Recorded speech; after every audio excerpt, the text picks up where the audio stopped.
This is volume 11 in Bad Movie Fights versus Good Movie Fights.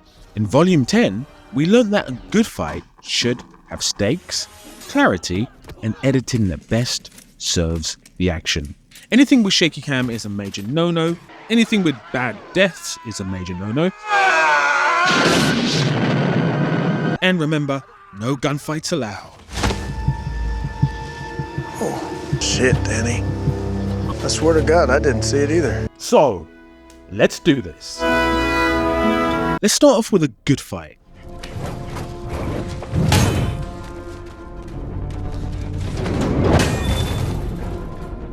If you want brutality when it comes to fight scenes, Swords and Sandals movies are the best.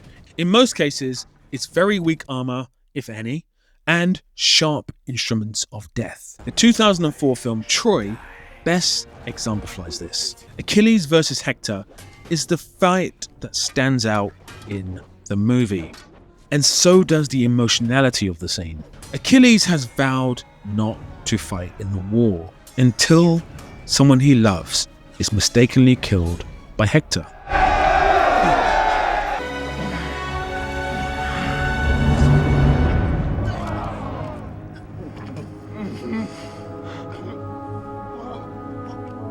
And this fight is perfectly framed by this scene.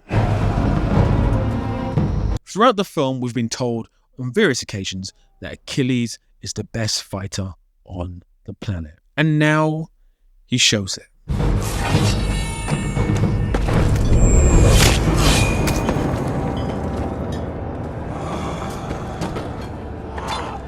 Director Wolfgang Petersen is not a showy director. He is a technical master, and here he keeps the shots and the editing simple.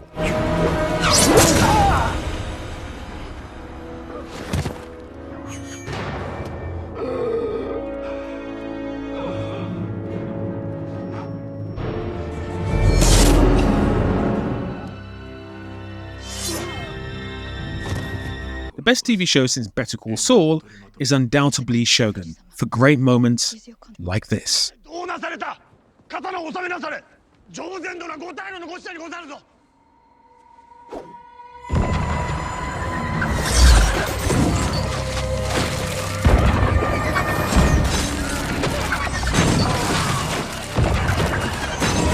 And this scene.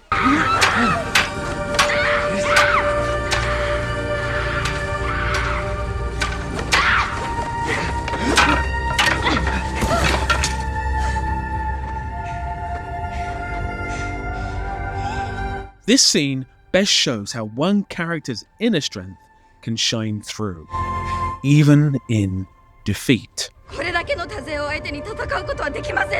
Very much like this. This movie, The Last Samurai, maybe leans too heavily into the white savior trope,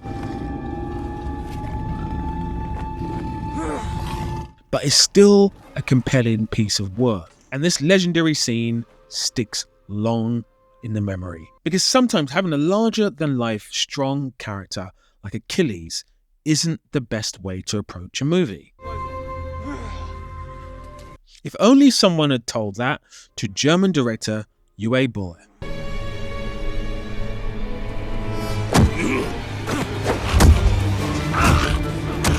who directed this awful film called In the Name of the King, starring Jason Statham. Now, in fairness, this scene isn't so bad when it comes to the fighting. It's actually shot pretty well. The problem isn't actually the fighting on screen. It's the fighting off screen, where the director decided to have a boxing match with critics who criticized one of his films. Like, okay, if you come up here and you fight me, then I will kick the shit out of you. He's one of the most prolific filmmakers out there. Yes, he's shit, but he's prolific. The characters are poorly written. He has no eye for detail. Like I said, I haven't really seen a full movie, but I don't really think that I need to have even seen a full movie to judge it. Uwe, if this were Michael Bay, and who says it's not, what would you do to him? Yeah, let's say. Hello, Michael. No, I was like, I try to do is as a director, I try to. The type is all off, sorry, but I'll just wing this. How does it, how do you think it's going to impact how viewers experience your movies?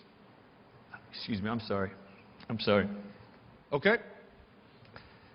Ladies and gentlemen, let's thank Michael Bay for joining us. And directors can sometimes get out of control when it comes to controlling their actors. I'm being a fucking collaborator. I was trying to help you figure out your fucking thing.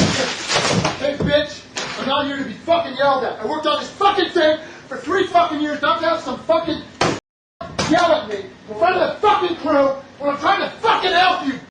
Or sometimes actors can fight each other. You're going down, Toretto. I'm right here.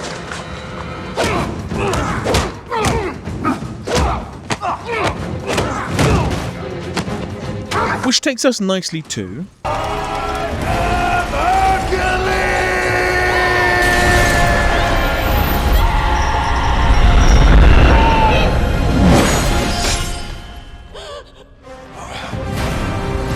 Hercules starring Dwayne "The Rock" Johnson was a largely forgettable film, and the fight scenes were very forgettable. Again, we have an overpowered character taking lumps out of his opponents and animals.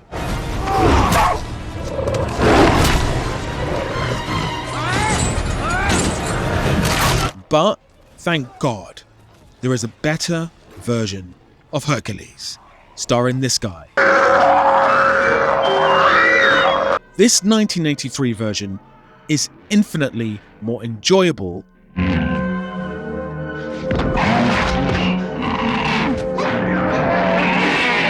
and our protagonist destroys a bear, avec some lovely sound and special effects.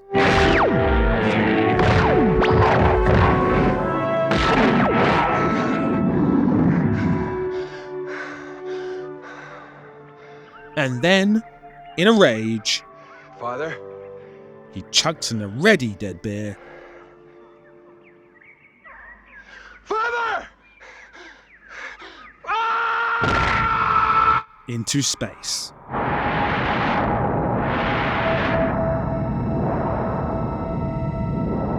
In this film, even the acting is better.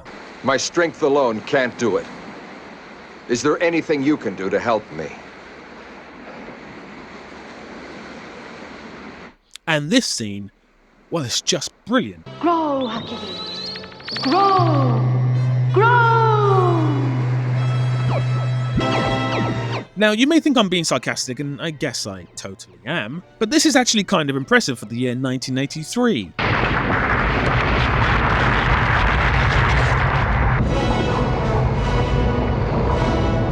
Not bad at all. They're pulling out all the tricks in this shot.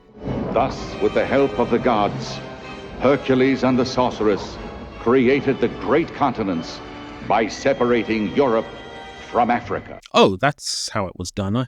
School definitely taught me the wrong things. However, this 2019 film tried to stay as historically accurate as possible.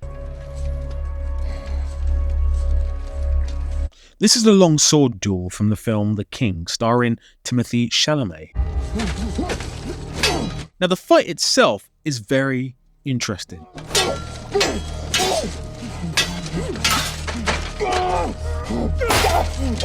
Because it's kind of how a lot of fights would go. Nervousness, emotional. Both characters, rather than trying to kill the opponent, the goal is to stay alive by killing the opponent.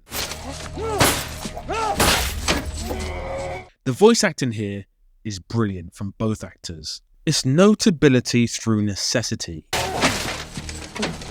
It's very much reminiscent of this amazing fight from the Japanese classic Rashomon. Two scared men completely doing the opposite of what masculinity is often framed as, giving into their fear, unlike this guy.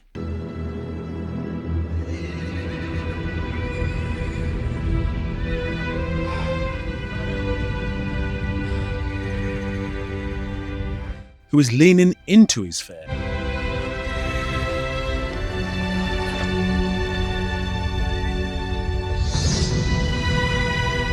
This moment here might be the last great moment in Game of Thrones. This was the peak.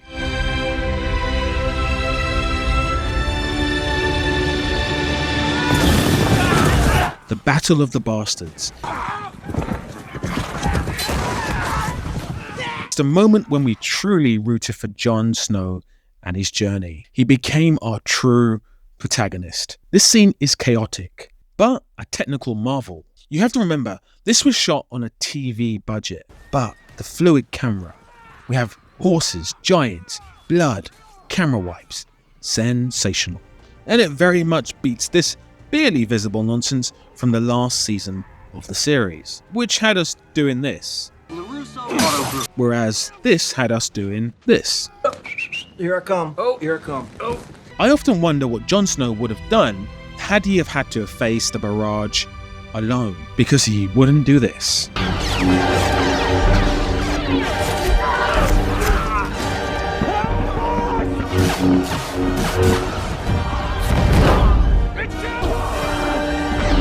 In this scene, much like Troy, we know how powerful our character can be and is.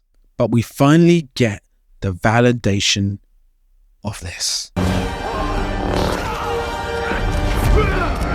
The way they shot this scene, it's almost as if Darth Vader is Jaws, an impending doom coming towards these scared characters. This omnipotent threat that cannot be stopped. The acting here from the supporting cast is brilliant. The way they convey the fear. There has never been a better Darth Vader scene in the history of Star Wars than this scene. It strikes fear into you that is highly visceral and kind of reminds me of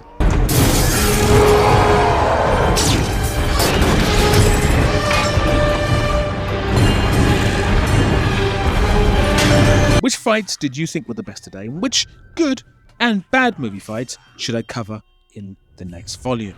Let me know in the comments, and until we speak again, big laugh.